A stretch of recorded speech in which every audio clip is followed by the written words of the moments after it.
Have you ever wondered why sometimes you seem to be able to deal with anything that life throws at you, and other times the slightest thing seems to overwhelm you?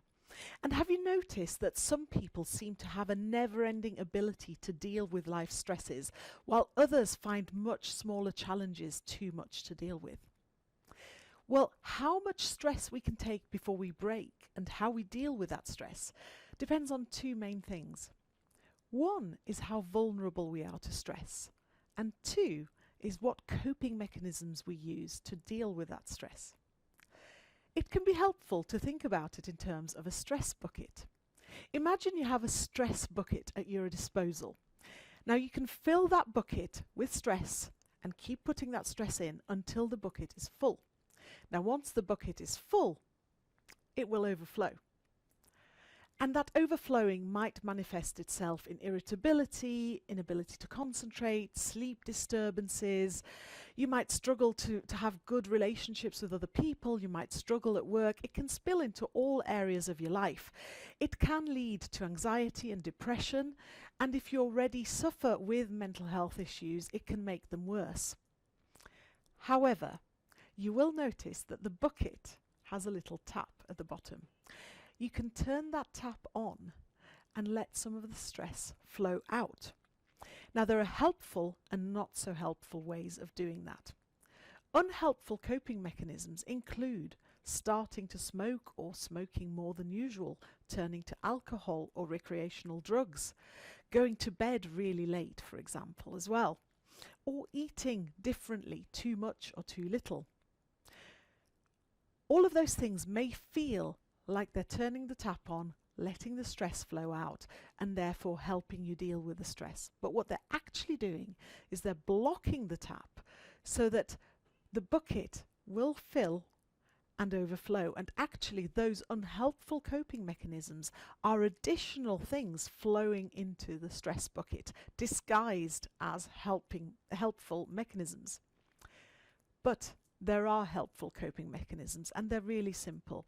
It's things like getting fresh air, getting some exercise in your day, doing simple techniques to help your mental health, such as mindfulness, for example, or speaking to somebody that you enjoy speaking to on a regular basis, whether it's in real life or virtually, or, for example, watching a film that puts you in a good mood, and a host of other activities that can enhance your mood and put you in a better place to deal with those stresses.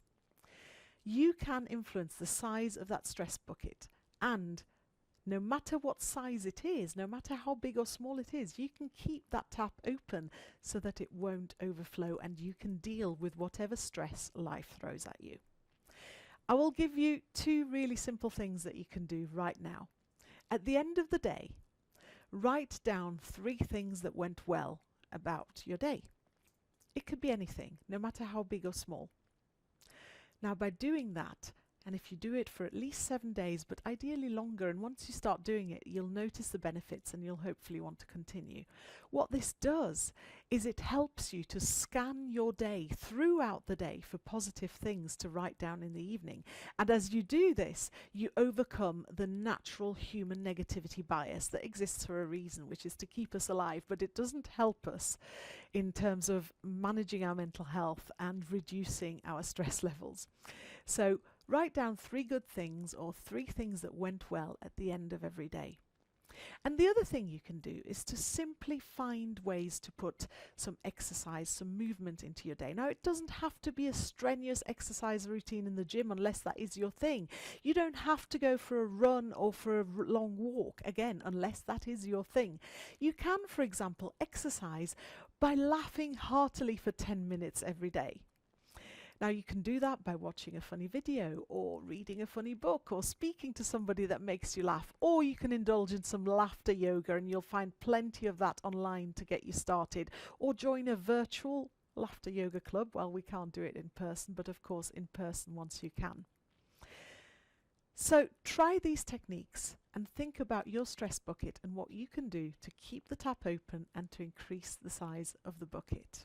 My name is Frederika Roberts, and I'm the Wellbeing Training Facilitator for Chapter Mental Health. If you would like me to come and work with your team, with your employees, to support them so that they know how to make their stress bucket bigger, how to keep that tap turned on so that they can be at their very best, not only at work, but in all aspects of their lives. Then get in touch with me and we can discuss how chapter mental health can support you and the well-being of your team. My contact details are on the slide.